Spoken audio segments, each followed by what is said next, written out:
Hey everyone, my name is Eric and I'm the owner of Beach Babe Soapery, and today we are going to make tea tree and sage soap. This is going to be an awesome soap because we're going to use activated charcoal and sage powder for the colorants.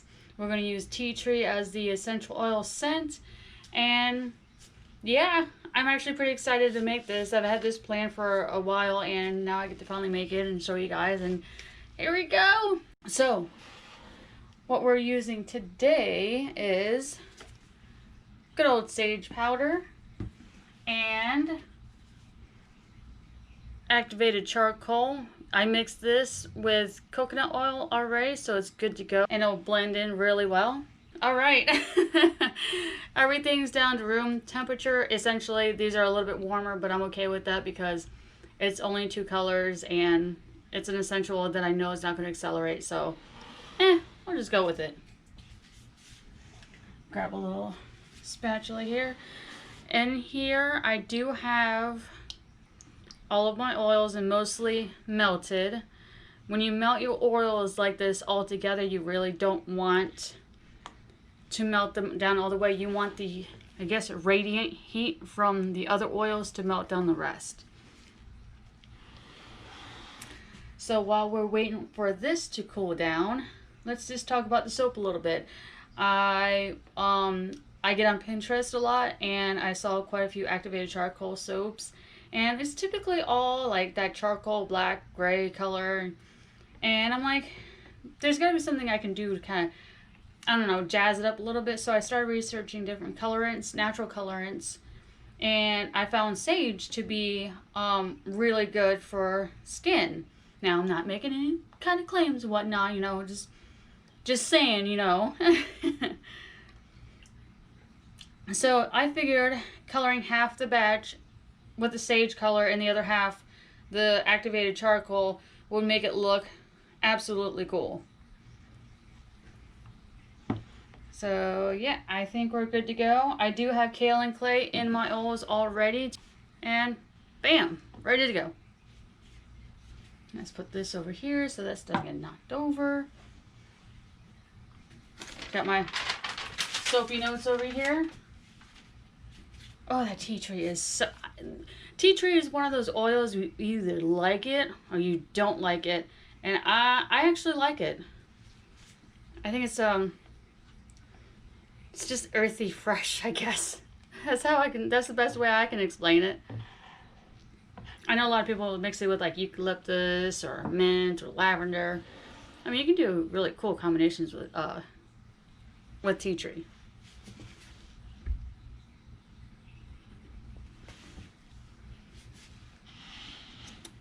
So pouring my, so now we're going to pour in the lye solution into the oils.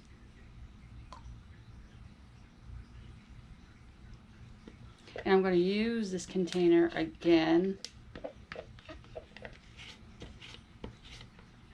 when I go to split the batch.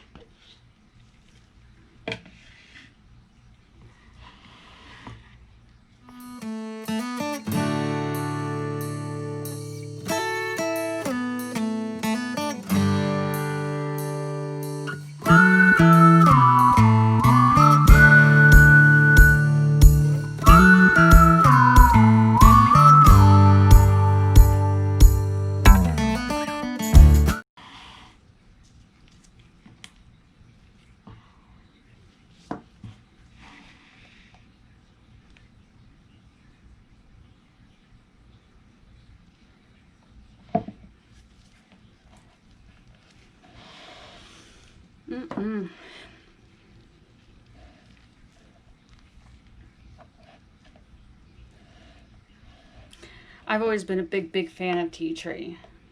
Like,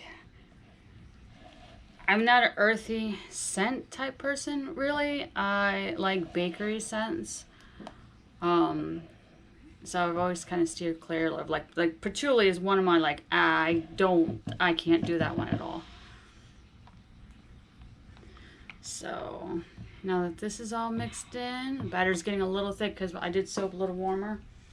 I'm going to add in my activated, this is actually, hold on one second.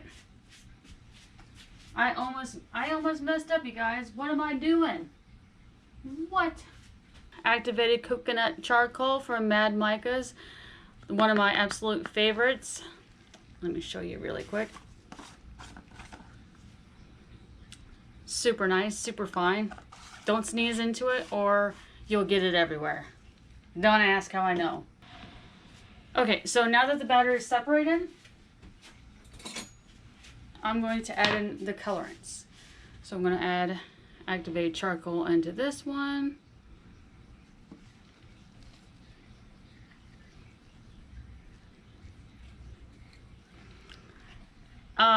And what I do, because I like to use the silicone reusable cupcake liners, I put baking soda into these little cup thingies and let it absorb the oil. It makes it a lot easier for me to wash out. I can actually just wipe it down, get most of the oil out of there. I can wipe it down to get most of the oil out of there, and then wash the rest.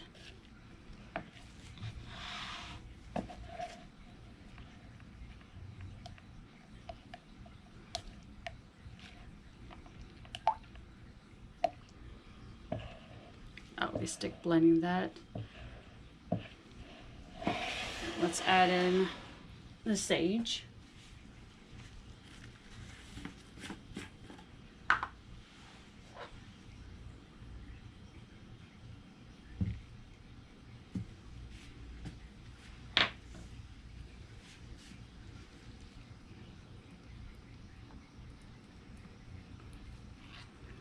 The sage powder is probably not going to give it much of a color, if anything, and I'm okay with that. Totally cool with it.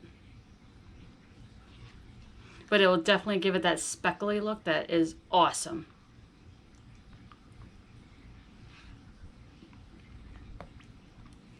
I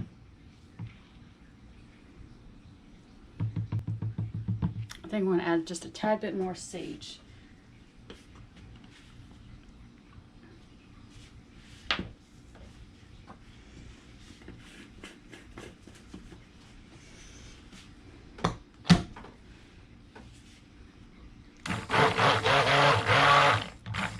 Oh, it does give a nice color. Look at that.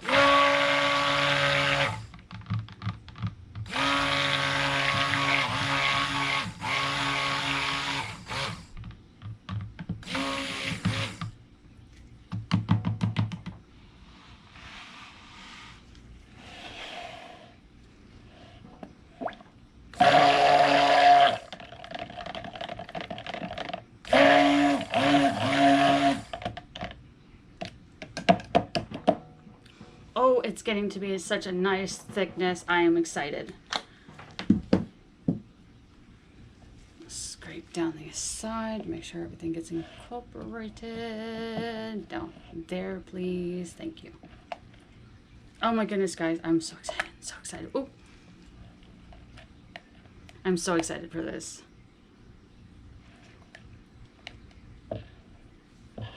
All right, let's pour this soap.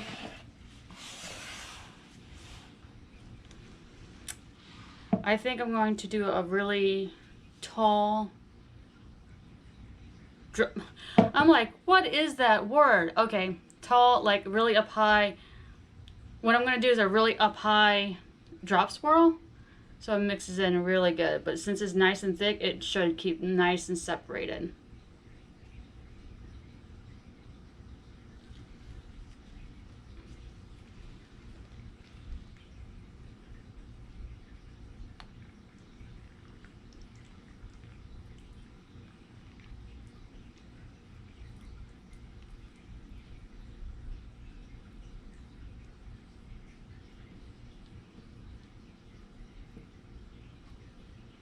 Whoop, I made a mess.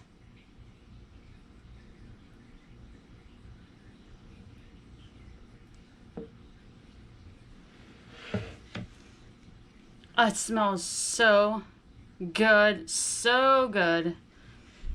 All right, I'm gonna let this set up for just a few. Then I'm gonna come back and pour the rest of my soap batter on top and texture it and have some fun. Okay, so it's thickening up nicely. I'm going to put the topping on the soap. I mentioned before in one of my previous videos that I actually make obviously more soap than what this soap mold can hold because I don't like how small the bars come out to be. So I'm going to leave the amount of batter that my soap recipe creates for this mold so you can, you know, if you wanted to, you can mound up your soap like I do, I guess.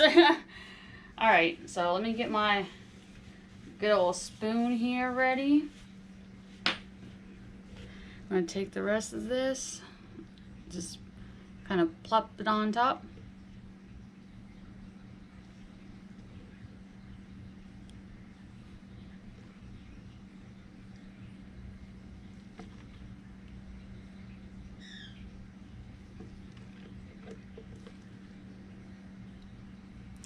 Sometimes it doesn't seem like it's going to just stay, but it does. So I recently got a Jeep.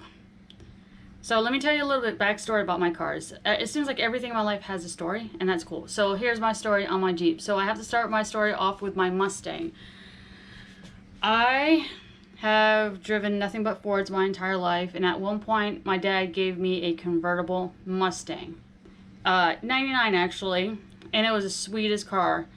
I got a few, I didn't really get upgrades, but I fixed the roof, I gave it a paint job, and everything was great except for the fact that I was pregnant when I got it.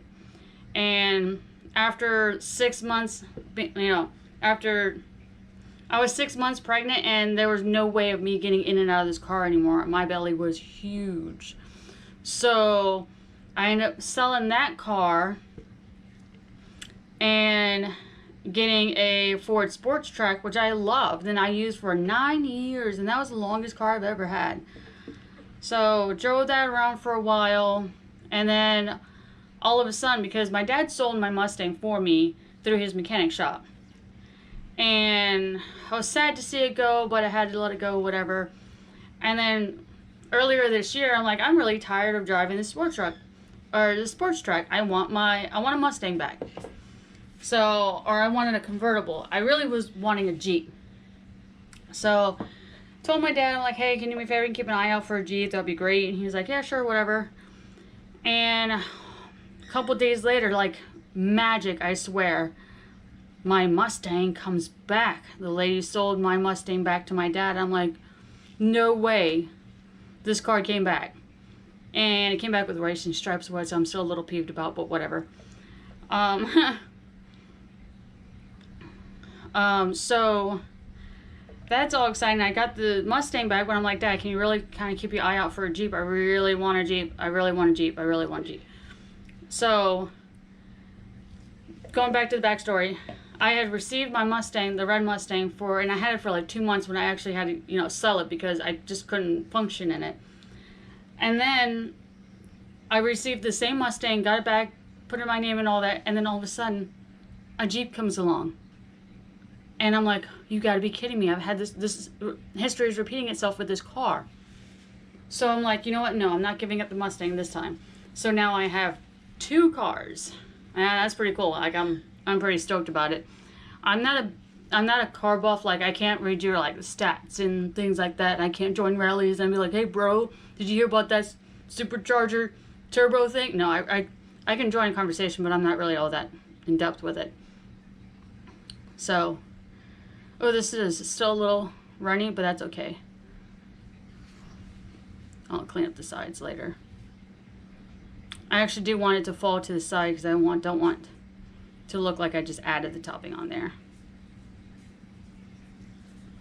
So now I have my mysterious car back, which is amazing, my Mustang, and then I have a Jeep, which I just kind of, it's like my, I don't know, it's my grocery go-getter, I guess.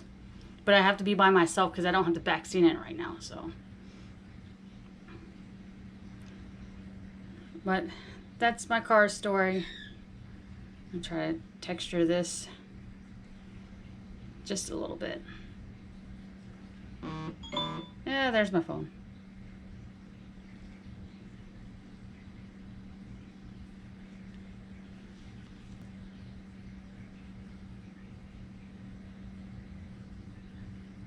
I was hoping to have that green kind of sit on top, but is what it is. There we go. It's getting to look pretty cool now.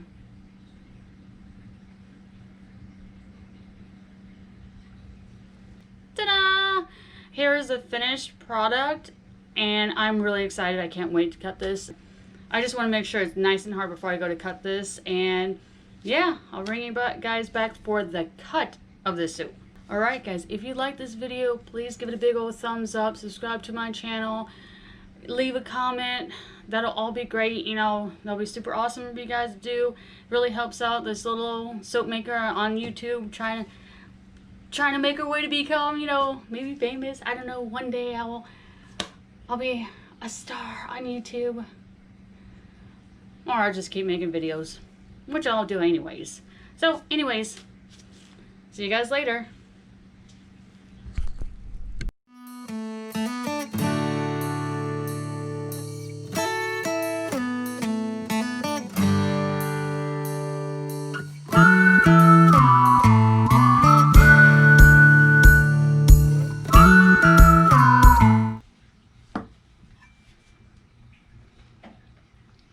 Okay guys, if you can see this, that means my stick blender cannot reach. Hold on guys.